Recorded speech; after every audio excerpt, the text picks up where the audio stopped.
All right, we're live in my Facebook group now. Cool.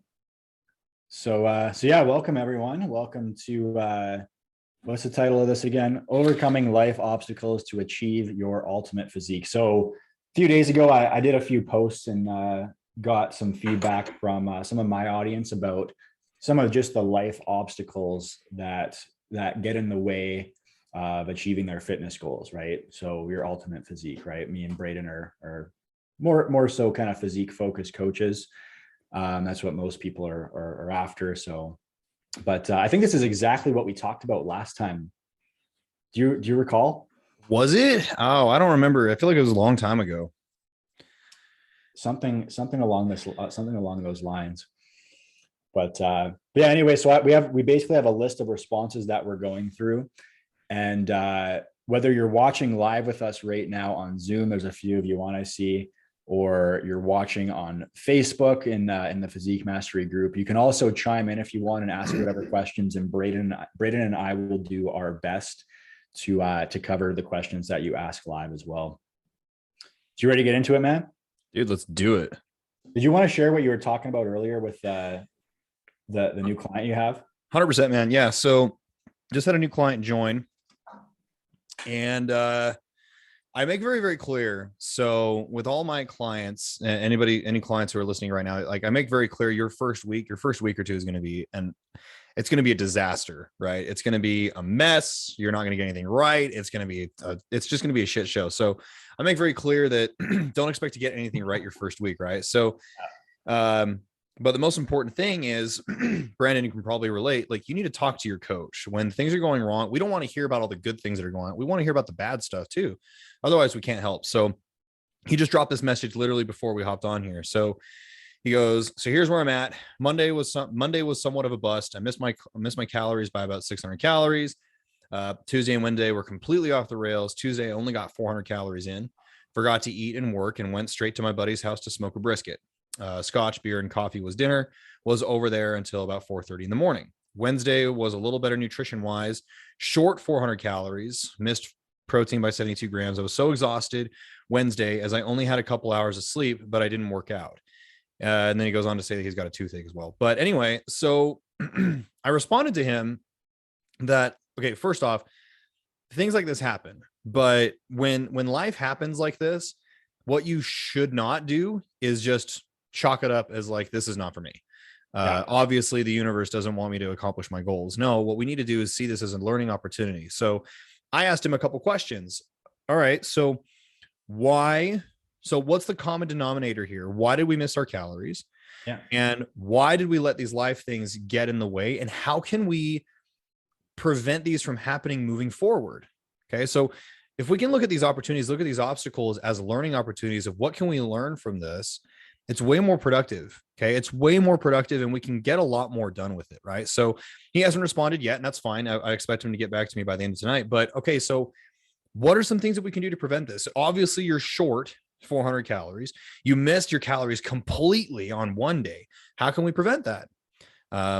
One thing that I will say is, again, he's going to have to figure it out what works best for him and his lifestyle, but are your meals prepared ahead of time?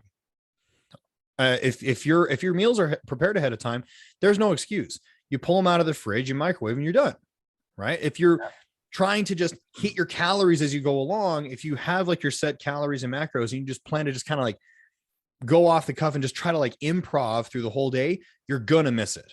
100%. You're going to miss it every single time. So I've been doing, I'm sure you can relate to this too.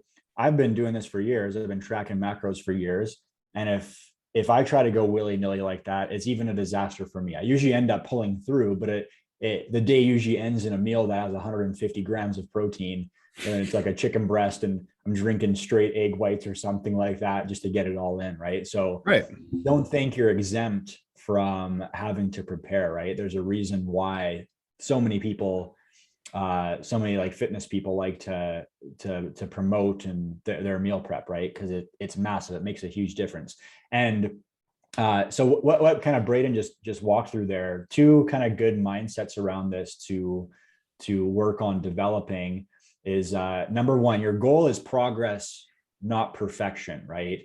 because perfection doesn't exist. If your goal is to be perfect, you're going to be a failure because you're chasing a white rabbit, right? Is that the right? I don't even know if is that the. Well, I think so. But I mean, look at us, right? I've been doing this for 16 years and I still haven't had a perfect day. Right. Yeah. Yeah.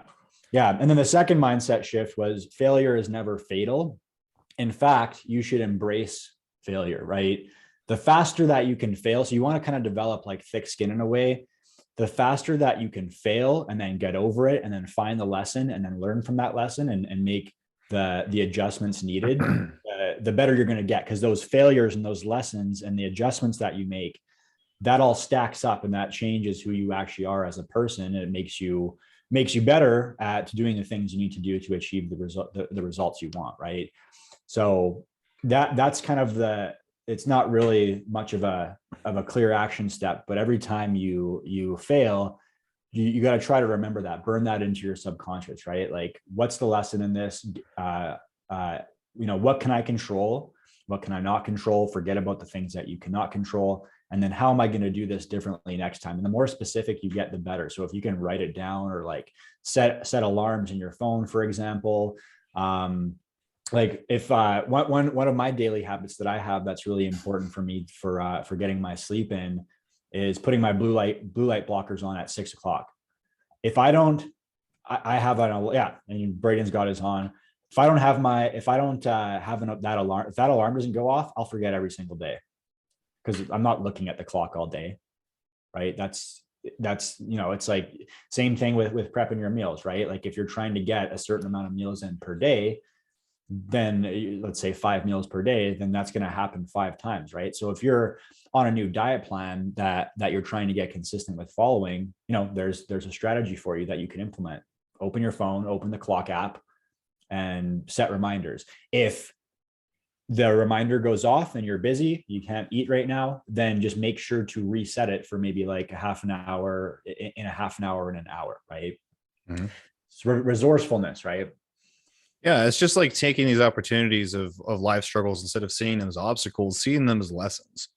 Mm-hmm. And the more I almost see it as like, you might also say this too, but like when you're trying to establish new habits when life is crazy, that's the best time for you to establish habits, because when life calms down, it's concrete, but life is always going to throw crap at you. There's no optimal time for you to start ever. In fact, I would argue the best time for you to start is when life is crazy. Yeah, I agree. I totally agree. And then that allows you to, it gives you, when you're starting something new, when your life is really busy, that gives you a really big opportunity to build momentum and gain a lot of self-efficacy really quickly. Mm-hmm. What self-efficacy is, in case for those of you who don't really understand what that means, is that's when you prove to yourself that you can do something. So it's like confidence with proof, right? So if you have a really full plate, a really busy schedule, you're starting with a new coach, you have to meal prep, make it to meetings, you got a busy life as it is, family, kids, that kind of thing.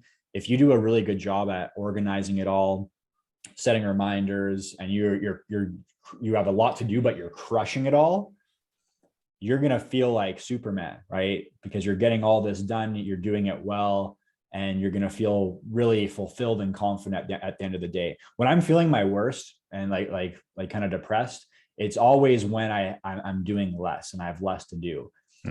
Idle hands are the devil's workshop, right? You end up doing things that starting to do, like eating like crap, wasting time, scrolling through social media, et cetera, right? So that's another good mindset shift, is like, know that being busy, sure, it can be a burden. It can make you stressed out. It can suck, but it can also be an opportunity to gain a lot of confidence and self-efficacy. Sure. Well, being busy is a blessing. You get to be busy. Yeah. So, well, cool, man. So let's dive into these responses I got. There's quite a few of them. I don't know if we'll get through all of them. If we end up going off on tangents, we'll just roll with it, whatever. So first one here is, I didn't take the names here, but whatever. A lot of these are very common, so I'm sure you're going to be able to relate to a lot of this. So the first one here is, I get super busy at work And then I end up tired and exhausted at the end of the day, and too tired and exhausted to meal prep. So are we coming up with solutions here? Like, Yeah. I would give my advice of what I would do in this situation. Yeah, let's hear it. So so the big thing, man, is if you get too tired to meal prep by the end of the day, meal prep in before your day starts. Get up earlier, right? So it comes down to like decision fatigue. I mean, you know all about decision fatigue. Yeah. You have an allotted amount of energy that you can dedicate to making decisions.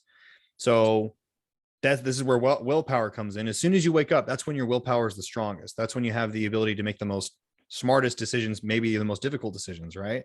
As you go throughout the day, you make more and more and more decisions, and you start getting worn out.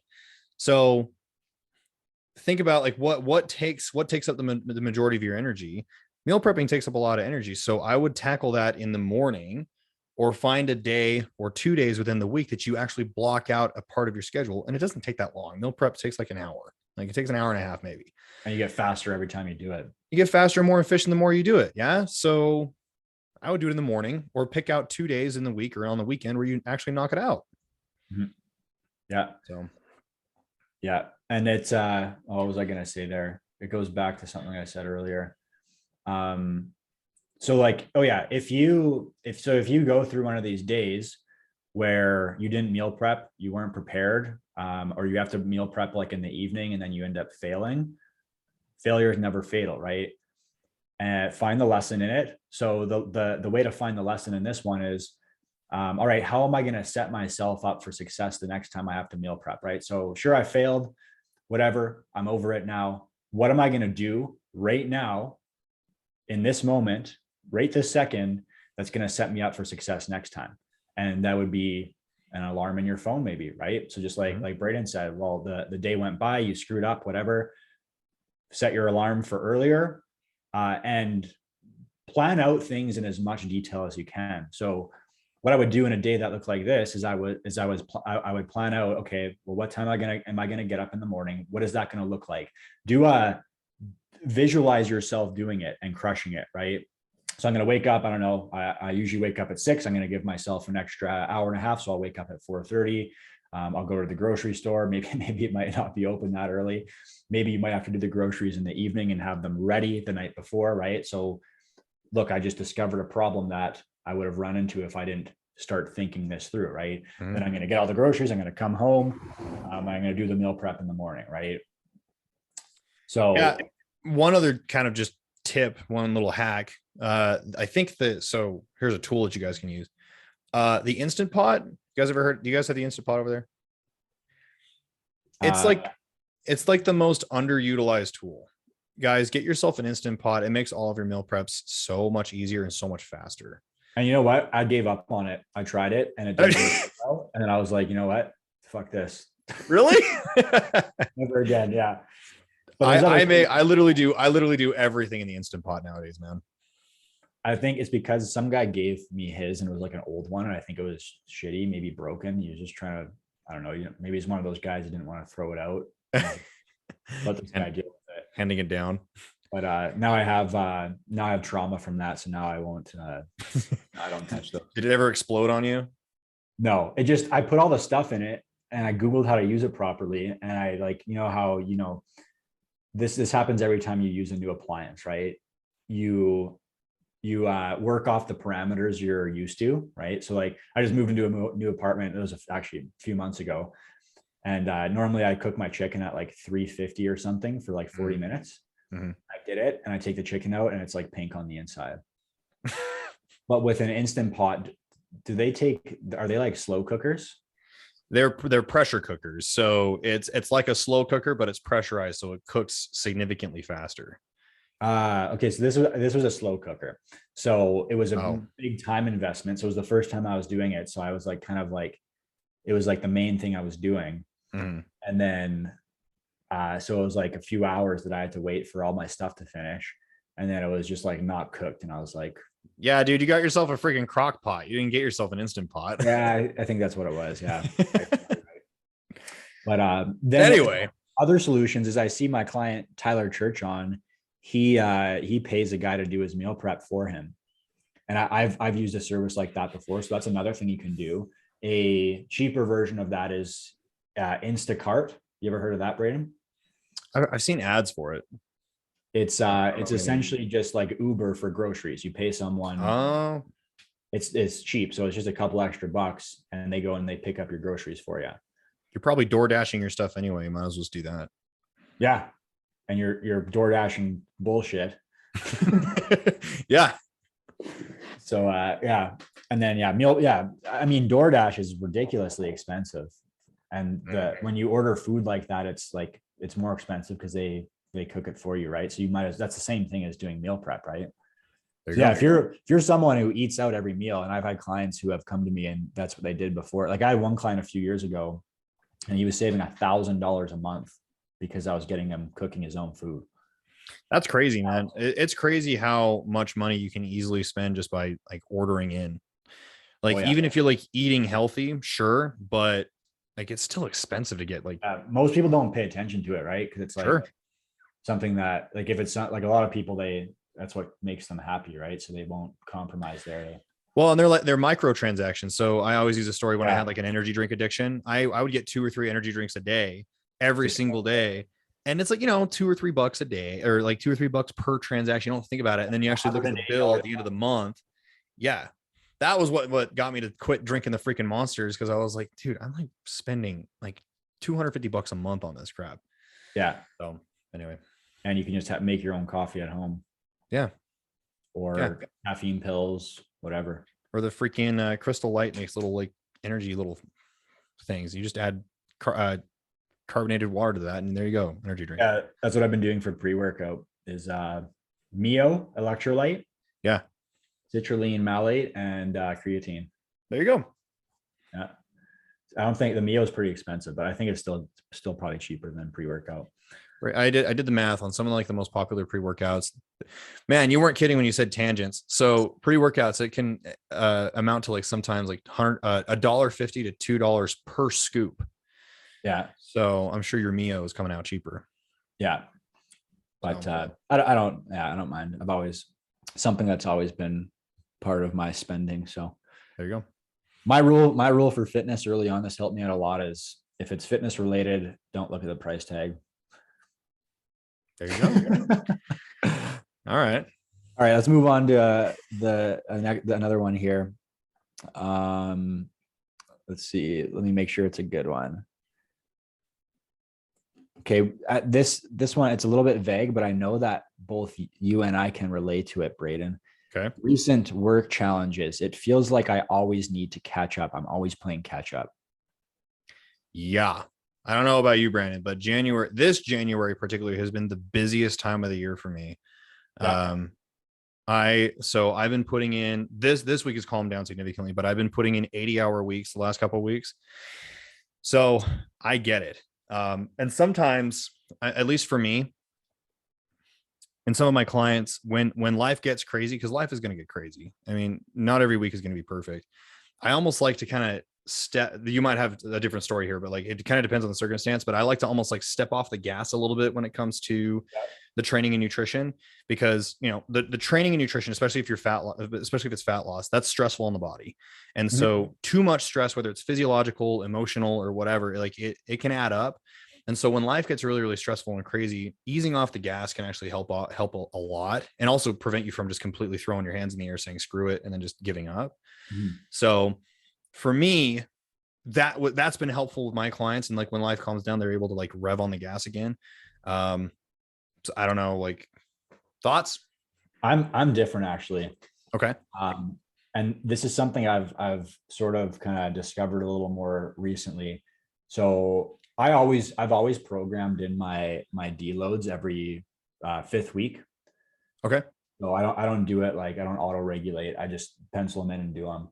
And recently, starting in September when I moved, this is when it started. Because when I moved, I was like really, really busy, obviously. Like when I move, I have like OCD. So I have to get everything done right away, and like unpacked, or there's junk in my brain, right? If there's junk hanging around, there's junk in my brain, that's another that's another discussion. But so what I did is I did, for the first time ever, I did a deload where I just didn't train at all for the whole week. And that time that was a legitimate thing to do. It helped out because I had so much like physical things to do. Then the next deload, I was like, you know what? That was fine. You don't lose gains not going to the gym in a week. It takes, 2 weeks plus of you not going to the gym to start losing muscle. Right. I'm going to do it for my next deload too, and spend the free time doing more work.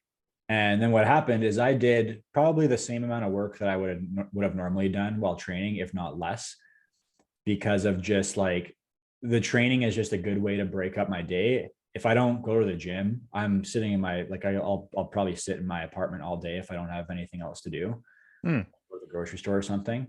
And then number two, just the way like it makes me feel energy wise. Like it's my favorite part of the day, essentially, in some ways. Right. So yeah, I just found I was, the free time, like, sure, I had a lot to do, and I knew what the additional work that I would do was going to be, but I would just end up procrastinating, right? Because not everything's a top priority.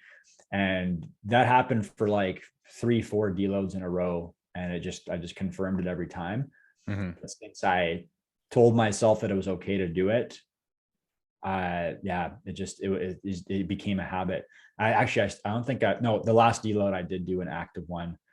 I think it was more like half. It was like active, and then do you think it's because like you took yourself out of your routine so much that it threw you off? Yeah, when I have rest days, like yeah, that's another thing we can talk about, is getting in a groove. But yeah, so the days that I train, I talked about this 2 days ago. I did like a little random live on it. When you have a training session in your day, like with your meals, I'm referring to specifically with like how I eat. So on my off days, sometimes I'll just work and I'll keep working, and then my first meal won't be till like 3. And then sometimes I'll forget to have my second meal. So I'll have one of those days where it's 150 gram protein meal before bed. And the reason for that is because I'm sure you've read Atomic Habits, right? Habit stacking. Yep. So for me, my training session is a trigger to have my pre-workout meal, and it's a trigger to have my protein shake when I finish my workout at the gym, and it's a trigger to have my post-workout meal. So when I don't have that training session, then nothing triggers those meals, right? That makes a lot of sense. So what would your advice be to someone who is dealing with like a huge workload right now? Like, what would you say to them? Well, it depends on the person. Sometimes, yeah, like less sessions could be better. But another thing you need to consider is like less sessions. I mean, it could potentially mean longer workouts unless you make them more dense and you add supersets and less rest periods and stuff like that. So it really depends, because sometimes I'll put someone like that. In the past, I've experienced putting someone like that on a 3-day per week workout, which made me not a big fan of that, because then it turns into 0 days per week. I've seen that. I've seen a few cases of that. So now I'm picking your brain here. So are you more of a proponent of getting them to train daily to keep them in a routine? Not daily. So I've never put someone, like, I don't think anyone should train longer than 6 days per week. Sure. But I mean, yeah, you at least want to get out for like a walk or something on the rest days. But and one of the reasons too is like, if you're taking something, like if one of your top priorities is getting in shape and you're hiring a coach for that, you should be spending at least 5 days a week on it, as much as you spend like at your job, right? So my advice for someone, yeah. So the first thing that I'll do with someone who is struggling with a busy schedule is where are you being inefficient with your time first, right? Where are you not planning things out, right? Like, just like I talked about with a meal prep, when you sit down and you visualize like what you want your day to look like, and you like I ran into that problem in my head, right? You solve the problems before they actually arise, and you learn how to set up your day. So it's like, boom, I do this, then I do that, then I do this, then I do that. that can be very empowering, help build up self-efficacy. So you're busy, but you're crushing it, right? Man, this is why I like talking to other professionals, because yeah, so the way that I structure things is they have 3 days of training per week. But I like what you're saying, because you have more days of training throughout the week, but it's to keep them active, it's to keep them in a routine, it's to keep them busy. Yeah. And I really like that. That's awesome. Yeah, I want people to enjoy and look forward to training, right? Yeah. Cool. Okay, next one. Yeah, let's find another one. Let's see. I've got some live comments here. Yeah, Tyler, I can't. Yeah, so Tyler's one of my clients. He's crushing it. He loves training now, and he didn't before. He was one of the. So yeah, there's a case of this. Yeah, he wasn't that into training before. He couldn't figure out, like, if that's the thing. If you dread it, the reason could be because you're not good at it, right? Yeah. Who likes doing stuff they suck at, right?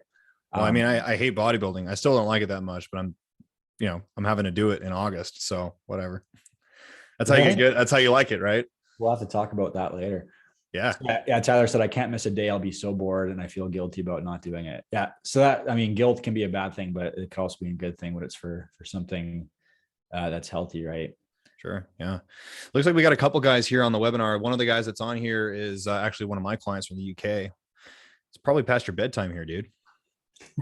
Yeah. Must be almost midnight there. Yeah. Yeah. I don't know if you've noticed this, but over here, I have more international clients outside of America than I now have clients in America. So I don't know what's up with America, but they need to step their game up. So I don't know. Yeah, I don't get that. I have one in the UK and one in the Netherlands, and then I've had a few others at other times, but mostly in the States. Interesting. All right, let's find another one here. Cool. Let me just read it to make sure it's good. And when I say good, I mean just easy to answer. Effective. Stop. Oh no, this one has a solution. Like it's not actually a problem. It's just, well, we'll touch it quick. So being lazy, this is one of my clients, actually. I remember, yeah. He said, mine is being lazy. I blame it on my job and taking client meetings from 6 a.m. to 7 p.m. But I could still go afterwards if I'd stop being lazy. I have stopped being a little bitch, and I have been going 5 to 6 days a week at 4 a.m. the past 3 weeks. I feel so much better on the days I go. Yeah. So this is something that so one of the first things I'll ask a client, if they say I missed my workout because of my busy day, I say, when do you go? And I know they're going to tell me I go after work. And one of the lowest hanging fruit solutions to that is, what about going in the morning? And I know that a lot of people are going to be like, oh, yuck, right? And that's how I felt. I know people are going to say that because that's how I felt the first few years that I started training. The way that I got into training is there's a guy at the job that I just got who was into working out, and he went every morning. He's like, oh, I love this. It's my favorite thing to do in the day. And he's like, I go first thing in the morning before work. I'm like, how the fuck do you do that? and then I was forced to do it when I was working in the oil field, because it was 12-hour days, 2 hours of travel time. So I literally just started waking up, popping a ephedrine and caffeine and going straight to the gym first thing. And that's when I discovered, like, wow, this is like a really good, like, energy hack. And it just made me feel like I was really maximizing my spare time, which is very scarce. So I was working 14 days in a row in a camp in the middle of nowhere, northern Alberta. And that's that. And I was like, so I would go to the gym right away in the morning. I'd be the first one to the dining room, because everyone in the camp you have to line up. So I'd be one of the first ones, and then I wouldn't have to wait in a line. Most people who slept in, they got to wait in a line, and now they're wasting all of their downtime. And that's why people get really, like, depressed up there. And then after work, I could do whatever I wanted. I was like just studying, that kind of thing. So just trying to be as productive as possible. That's awesome, man. So yeah, morning workouts, low hanging fruit solution to an issue like that. I've been trying to find a new rhythm for me because I'm finding that I'm more productive at night. So like things like this, I'm more productive at night. But I usually train at night, and that usually eats up all of my energy. So, we as being entrepreneurs, we have to kind of find this balance of like channeling our energy into our training sessions, but also kind of like channeling our energy into actually like growing the business. So I'm in the middle of kind of like a transitionary phase. So you get your best work done before or after your workout? Definitely before. But at the end of my workout, I'm like spent. So That's getting your circadian rhythm dialed, right? yeah, it is. And if I train too late at night, I'm wired. I can't go to sleep. And I've talked about that too. Like, don't train too late at night. So I'm trying to figure out a new rhythm that takes into effect like best hours for productivity for business, and then also like getting the most energy for my training sessions. Yeah, my schedule has been the most consistent it's ever been for a long time. For like the last, well over a year now, actually. What I like to do is wake up at 6 to 7. So I shift it based on the season. So like right now it stays dark until like 8:30 a.m. Right. So I wake up earlier because it also gets dark earlier in the evening. And then I have a little morning routine. I've been doing cardio recently, which is another thing we can talk about. That's something I struggle to get consistent with because Luke's forcing me to do it. Not forcing me, but he recommends it. Yeah. And I'm paying him, so I'm gonna. That's another thing. Paying another person keeps you more accountable. Yeah, but where was I going with that? Yeah, and then I work until like 11, and then I go to the gym, and then after the gym I'm a little more tired, so like the work I'll do after usually isn't as productive, more procrastinating. I got the decision fatigue. Yep.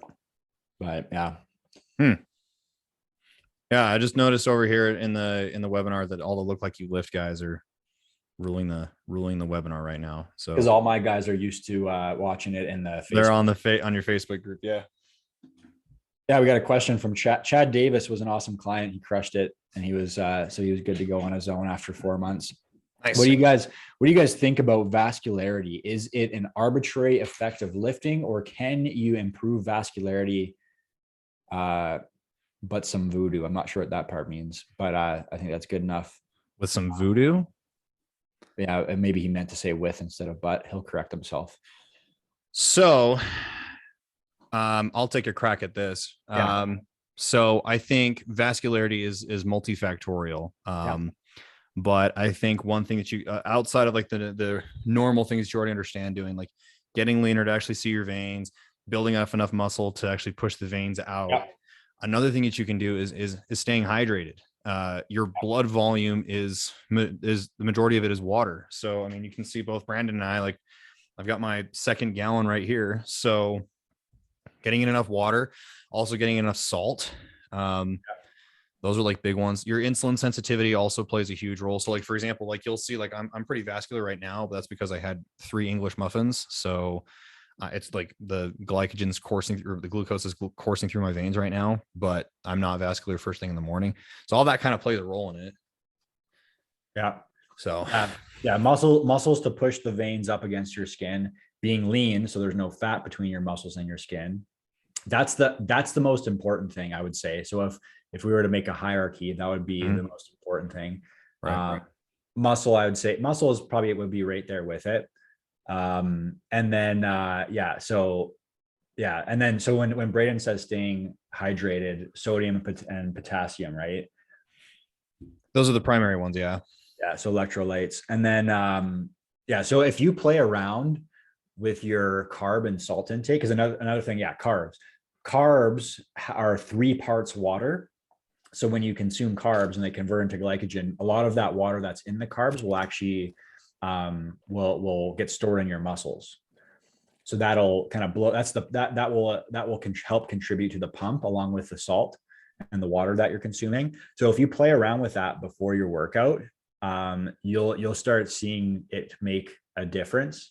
So maybe try allotting like something that you could do to see maybe like a more immediate kind of change here is like a lot more of your carbs to pre-workout, play with that a little bit.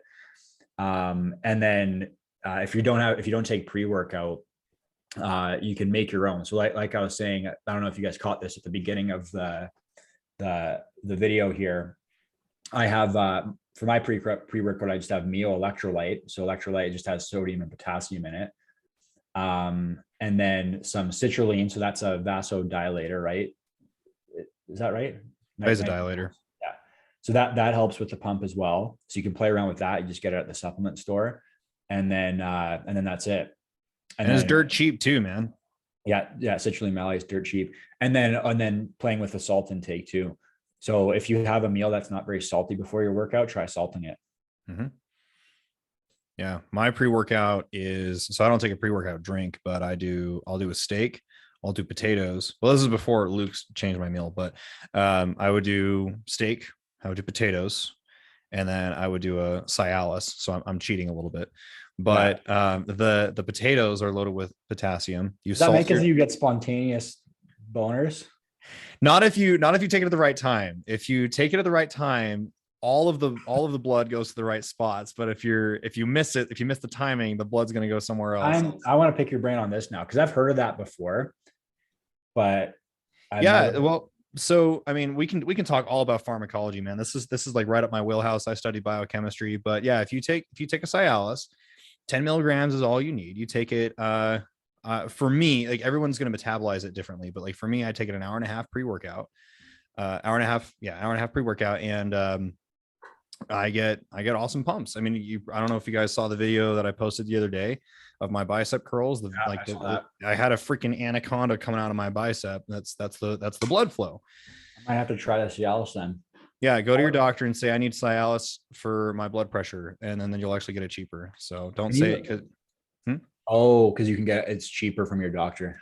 It's cheaper from your doctor if you say, and through your insurance, if you say it's for blood pressure reasons. If you say it's because you want a little more action in bed, it'll be more expensive because it's not like a life-threatening problem. That's that kind of shit is hard in Canada. They'll make me do a blood test, and then they'll want to like know that I have blood pressure issues, right? Yeah. I tried to get a specific blood panel, and the doctor just like, she was like pissed off, probably because she like, they're trained in such a specific way or something in Canada. Yeah. That's annoying. Cost Canada. Holy shit, it's expensive. How much is it over there? Brand Cialis, 20 milligrams, $17 per tablet. Per tablet? Dude. This must be wrong, because look, it says what the, yeah, this is totally wrong. Look at There's this. No way, man. No. Okay. Yeah. Well, okay. So you have to get the tadalafil. So get generic Cialis. Don't get brand name Cialis. Got to get tadalafil. Tadalafil. TADA. Tadalafil. There you go. Right there. Should I get it online? We're showing you guys how you can get your medications. Yes, is tadalafil good? It's the exact same thing. It's just the brand. It's just like when you go to it's like Tylenol and acetaminophen. It's the exact same thing. Just one's the brand, one's the generic medication. But no, I pay. It's like, so I don't have it. So I have health share. It's different than insurance. I pay like $1 a tablet for 20 milligram tablets. look on Reddit here. Where can I buy Cialis in Calgary? Go to a doctor, tell them you're having a hard time.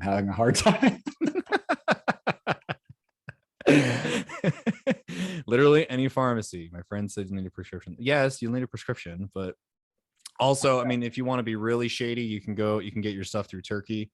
Yeah, but I'm not promoting that. So this is good timing for this discussion, because I have my photo shoot coming. Yeah. All right. So for your photo shoot, Luke is probably going to tell you all this stuff anyway, but he didn't tell me last time to do Cialis.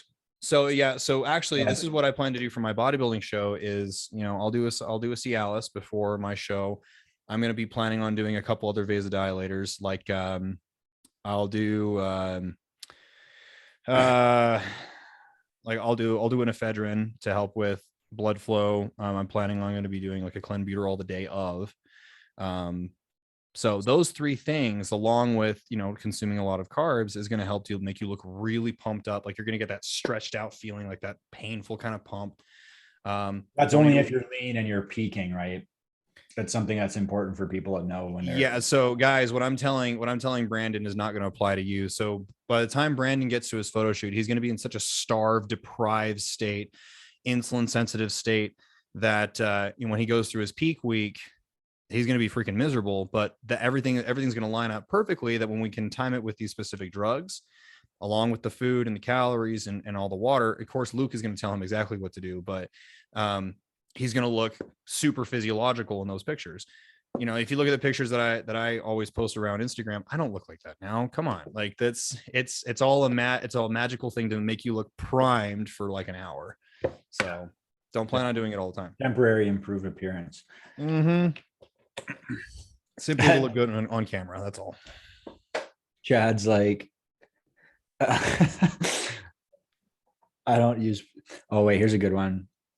I know that this is a good topic for you and I, Braden. All the guys I've been meeting are using testosterone. I'm not thinking it's for me, but tell me the facts on this crap. Oh, so he wants this for you. Yeah. It feels like a cheat code. It is not a cheat code. It's simply just optimizing your hormones. I am a 100% proponent that if you're over the age of 35 and you are low testosterone, you should be on TRT. You just get it. It's worth the money. And nowadays TRT clinics are popping up like McDonald's. Like you can get TRT nowadays. Yeah. I highly recommend it. There's absolutely, when done correctly and working on actively getting healthier, there are no negative side effects to TRT. I mean, you can tell. I had to do a whole thing on this, but I can literally tell you all of the things that people are scared of with TRT, like thicker blood, prostate cancer, hair falling out. Like I can literally go through all that and tell you why that's not true. I think the best way to put it is the downsides of the side effects of having low testosterone, you should be far more worried about. 100%. I mean, with low testosterone, you have osteoporosis, you have atrophy, you have sickle cell anemia, you have brain disorders, you have degenerative brain diseases, degenerative spinal disc diseases, you have so many other health. Erectile dysfunction, depression, erectile dysfunction. 100%. Yeah. There's a freaking high, you can actually have higher cholesterol from low testosterone, heart clogging issues, stroke, heart attack. So there's, the negative side effects of low T greatly outweigh the side effects of having normal T. Tyler, I doubt you, based on how you look, I doubt you have low T. Who knows though? Because low T doesn't have as heavy as an impact on your ability to build muscle and get lean as most people think. No, it's not. It's definitely not like this magical hormone that fixes all your problems. But Tyler, I definitely would like, and I can't speak as confidently on this as Braden can because I've never done it. I don't know much about it. But what I will say is you should definitely see a men's specialist doctor on it, get your levels checked, and make sure it's make sure it's a TRT clinic, because a lot of the other doctors, they don't know what they're doing with it. They might not want to give it to you. A lot of doctors are trained all in a very specific way, right? So like if it's something that they're not sure about, they won't be able to help you out as well. Right. And just based off of looks isn't going to tell you how good your levels are. I recommend, if you do decide to get test checked, to get a full blood panel done with it as well, because if we can take a look at the entire panel and do a proper interpretation, you may not need TRT immediately. We might be able to find other deficiencies that are affecting that. Very basic things, like if you're deficient in the vitamin and the B vitamins, if you're deficient in vitamin D, if your cortisol levels are high, if your blood sugar levels are high, like all of that's going to affect your testosterone. If we can optimize that first, then you're going to be, I mean, who knows what'll happen. Tommy in the chat goes, I have low test and most days are a struggle mentally, let alone physically. Currently having blood panels every month. Yeah. Tommy is one of my clients. We're trying to get him. We're working our best to optimize his natural level. It's the same kind of thing over in the UK. It's really, really hard to get proper prescriptions and medications done. Free healthcare. Yeah, it's kind of a struggle, man. But we're working hard on like what we can do as far as like things that aren't medical interventions to help him with that. Stress management, getting the weight off. Fat loss is definitely going to help with it. It's kind of a positive feedback loop if we can do that. Get the weight off. Sleep is a really big one. Say again. Sleep. Oh yeah, I thought you said leap for some reason. No, sleep is huge. Guys way underestimate the power of sleep for all hormones. So it's hard, but it's the kind of thing. I worked on this for years and years trying to optimize my sleep. You can't give up on it. But if you have a stretch of time where you're actually getting an actual 8 to 8.5 hours of sleep every single night, you'll feel like fucking Superman. And a lot of people, so the big thing here is don't confuse the time that you spend in bed with sleep, right? Because if you're not preparing yourself well for sleep, your circadian rhythm's all off, you're having caffeine too close before bed, et cetera, et cetera, et cetera. You're training before bed, staring at your phone. Yeah, if you bring I don't even put, my phone does not enter my bedroom. Yep. There's no TV in my bedroom. That's a horrible idea. Yep. Blue light blockers like Braden has on right now, and I got to put on in 13 minutes when my alarm goes off. So yeah, you could be spending 8 to 8.5 hours in bed, and if your sleep hygiene is shitty enough, you could be getting 4, 5, 6 hours of sleep. If you're tossing and turning, you're waking up, you're not sleeping deeply. That's another thing. You could be asleep, but it could be you could never really enter. Maybe not never, but yeah, maybe not never. You could not be entering deep sleep. You could not be getting REM sleep. Yeah. Could I throw out another tool that like a lot of guys should be looking into? Yeah. So for a lot of the bigger guys, I work with like larger men. I don't know about you, like your ideal client, but I have a lot of guys who are like obese, they're overweight. And so a lot of you guys have sleep apnea. And so a tool that you need to be looking into until we can get the weight off is a CPAP. A lot of you guys a bridge to get you there. Yeah, the CPAP is going to change your life. And no, like, let's get our head out of the 1980s. It's not like putting on a Darth Vader mask and it's loud throughout the night. The machines nowadays are very, very quiet. They're easy to use. But the second that you put it on and you know how to work it, like, they're very easy to work out. But once you have it figured out, man, your sleep is life-changing. So get a sleep study done, get a CPAP. If you want to, I'm not promoting anything here, but if you want to see a way to get it without a prescription, let me know. I can show you how to do it. So, if it's fucking helpful, promote it.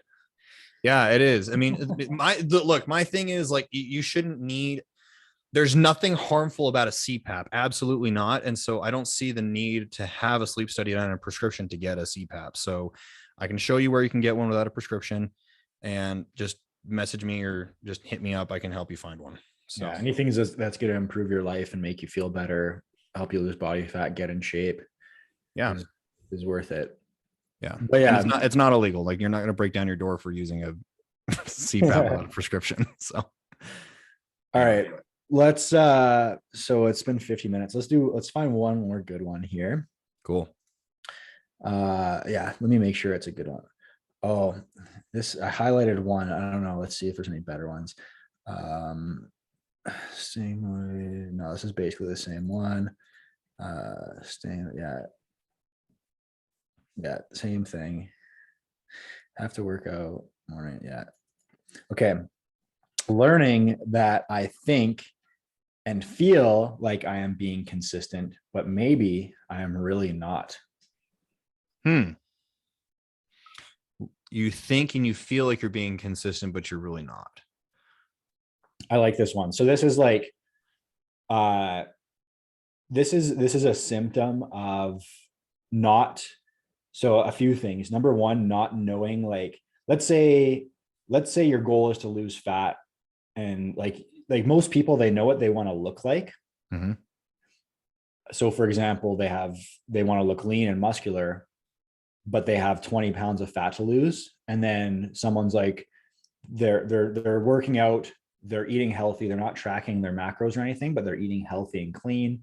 Or they're not following. I hate that word. I don't even know what is healthy supposed to mean when it comes to exactly.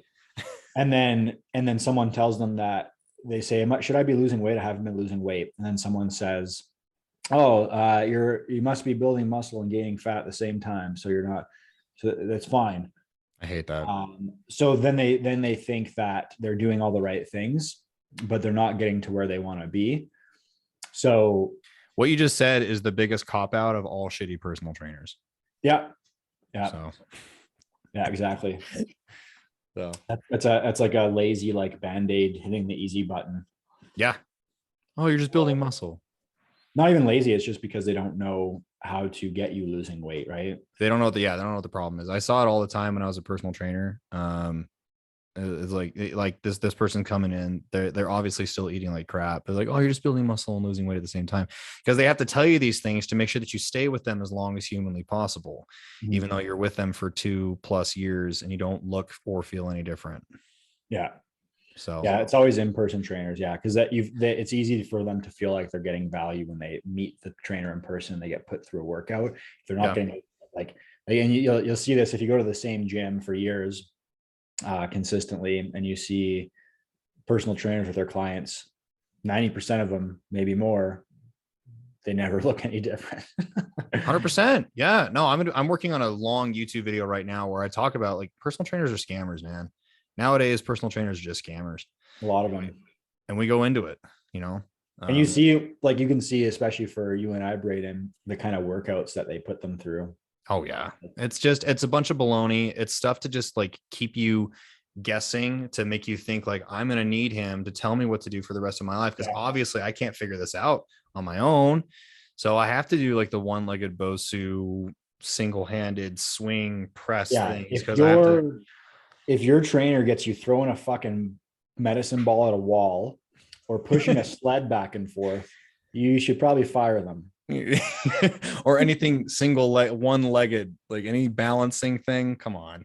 Well, yeah. Or you're mixing 3 movements, or you're trying to do weight training faster to burn more calories. Shadow boxing with 2 dumbbells in your hands. Yeah. Oh man. Yeah. I can't believe the shit I see trainers doing. I'm careful about calling them out, because I know that a lot of the trainers and the gyms I go to, they know who I am and stuff, and they follow me. But personal trainers purposely don't follow me because I call them out. Yeah. But like, here's the thing. So like, it's different when a gym member is doing silly stuff. I will never, ever make fun of a gym goer that does things that I don't agree with, or does silly things, because they don't know better. However, when it's a personal trainer that's doing things to another person, I'm going to call you out, because you know it's bullshit. Come on. Like, you're just trying to like make a buck off of somebody. Yeah. And I mean, to give some of them a benefit of the doubt, yeah, sure. Maybe like, actually, no. Yeah. I was going to say, maybe that's like progress for the client that isn't being seen, right? Like maybe they're making strides and like they're more confident in the gym. They can do some form of cardio for longer. That's a win for them. But I mean, when you pay a trainer or coach, like you're paying for results, right? There's a lot of other things, like results are a lot more than physical changes you see in the mirror, but at the same time, eventually it should happen in the mirror too. Well, and you're also paying for, I would argue, you're also paying for education. I mean, you should eventually learn how to do this stuff on your own. Yeah. And if you end up paying this person months and months and months and you haven't learned anything, that's a problem, you know? Yeah. And yeah, what I tell some people, so sometimes I'll have someone who books a consultation for more information to work with me. And if they tell me that I'm not confident with doing, certain movements in the gym, like if you were to tell me to do a squat, I would just be lost. I just wouldn't do it. That's maybe a good reason to try to look for a good personal trainer. And that's a big thing right there. Look for a good one, which, could be hard to do, but yeah. And then they'll try to sell you on like a year or 2 years or something, but work with them they'll try to make it so it's like 1 to 3 times a week, maybe for longer. Do it as frequently as you can in like a 3-month period, and make your goal becoming comfortable in the gym, because training is a small part of it, right? The nutrition is where most of the results come from. Right. You want to get to the point where you're at least confident enough in the gym that now you can start watching videos and stuff to improve on your form, and focus more of your time and attention on optimizing your nutrition. 100%. Yeah. But yeah, so to kind of go back to this question, learning, the reason I like this, learning that I think and feel like I'm consistent, but maybe I'm really not. So the reason I like this one is because, yeah, like you need to know what to it, like what the realistic expectations are, right? So like if you cannot see your abs and you want to see your abs, it doesn't matter how much you weigh or how much muscle you have. A good way to, like, you should be losing weight, right, at first. And the targets for that is you should be, I don't know, you might do this a little differently than I do it, Braden, but you should aim to lose between 0.5 to 1% of your body weight per week on average. When I say on average, that means like if 1 week you lose 0.3% and the next week you lose 1.2, then that's going to average out, right? Over the course of about 12 to 20 weeks, depending on the rate of loss, and with an overall goal of losing about 10% of your total starting body weight, depending on how much weight you have to lose. If you don't have as much to lose, it could be less than that. And if you have more than that to lose and you don't hit it, then stop and do a maintenance phase, do another calorie deficit. But you definitely, if you think and feel that you're consistent, but you're wondering whether or not you are like lying to yourself, then you probably are. Mm-hmm. No, I'm 100% on, like, everything you said is the exact same thing that I do, man. We shoot for 1%, no more than 1%. Naturally, when you first start a cut, you're going to see a little bit faster just because of gut volume and stuff. But yeah, we do the exact same thing. I'm a huge proponent of diet breaks, taking a break, because dieting is stressful. It's a stressful process on the body, and things can happen if it's taken too far. Yeah, if you do it with diet breaks, that makes it so the 12 to 20 week rule becomes longer.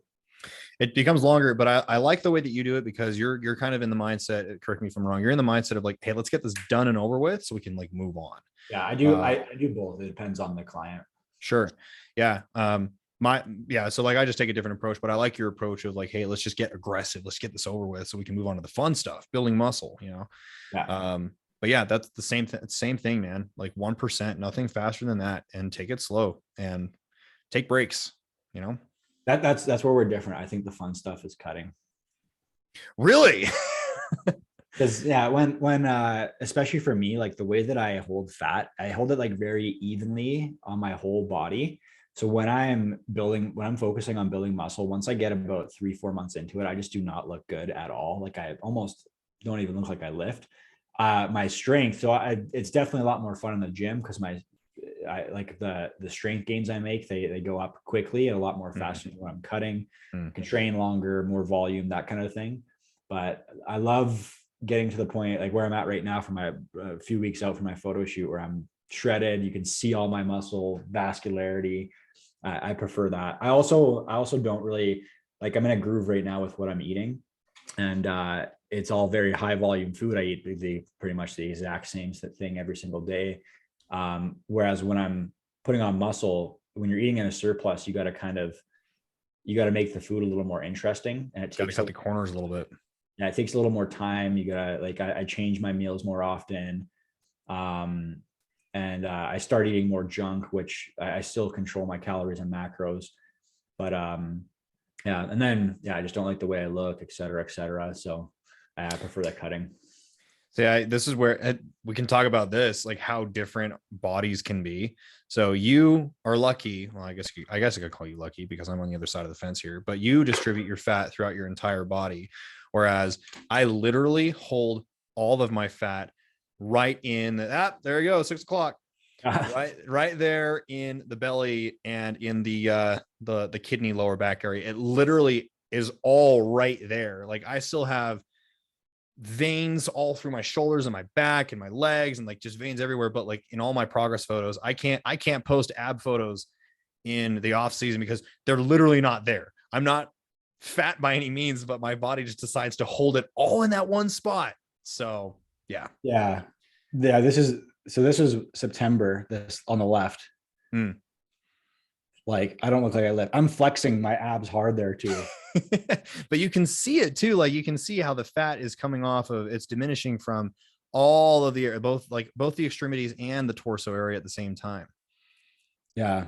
Yeah. It's even like, I'm kind of skinny fat in a way. So I look, there's no V taper anymore. Mm-hmm. I'm still going to make fun of you for your underwear. Oh yeah. They're expensive, man. I run them till they blow up. I'm sure some dude on Instagram would buy them off of you.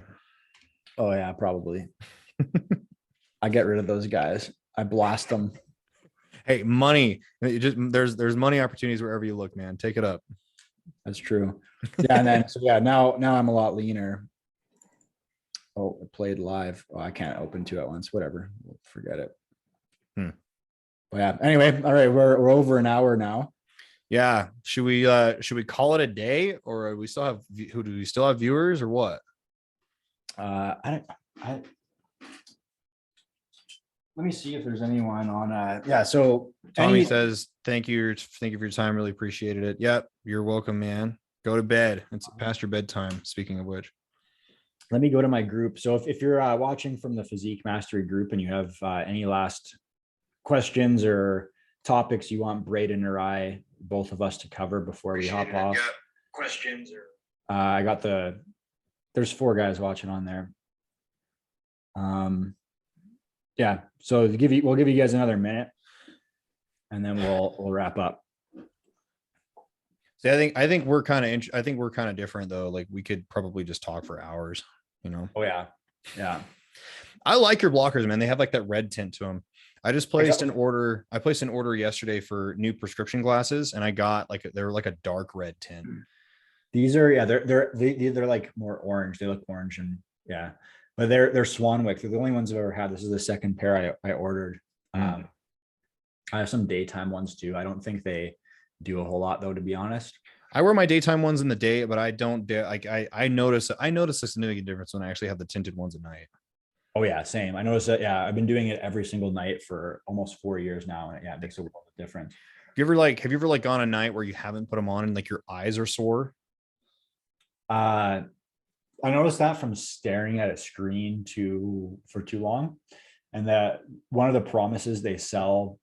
And I looked at research on them, and the research on the daytime ones, like there doesn't really seem like there's actually any proven benefits.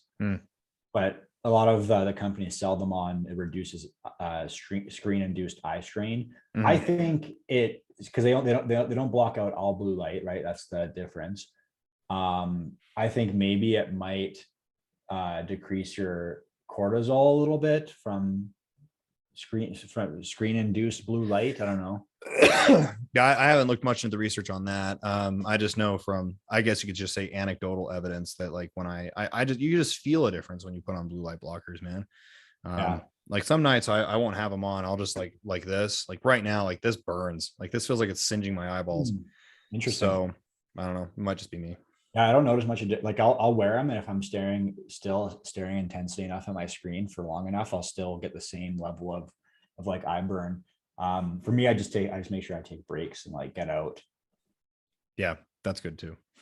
But yeah, cool. All right. Let's see. I think I'll get tested and go from there. Appreciate you guys. Sweet. Yeah. If you need help with your lab analysis, I'm happy to take a look at your stuff too. I look at blood panels all the time. So sweet. Cool. All right, let's wrap up. All right, man. Well, anything else? No, that's it. Cool. Well, this was fun. Yeah, sounds good. Yeah. So for anyone, any of my followers who are watching who don't follow Braden, he is just look like you lift. That's it, right? No dots or underscores. Yep, just look like you lift, all one word. He posts some awesome content on entertaining as well, entertaining and educational on Instagram. So go give him a follow there. And yeah, highly recommend.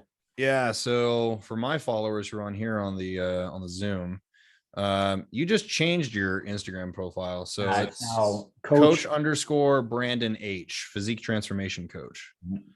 Coach _ Brandon H. And then I'm getting more active on Instagram now. But I'm also very active on Facebook. And you can reach out to me on either one. But if you go into my bio on Instagram, you can join my Facebook group for free. We do, this is the weekly live stream I do, just happened to bring Braden on this time. And yeah, so you guys can catch the replay in there. It'll be available right away. I'm sure Braden will post it as well on his YouTube or something. Yeah. Do you want to send me the recording? Yeah, I will. Sweet. Cool. All right. Let's Awesome. go. Catch you later. See ya.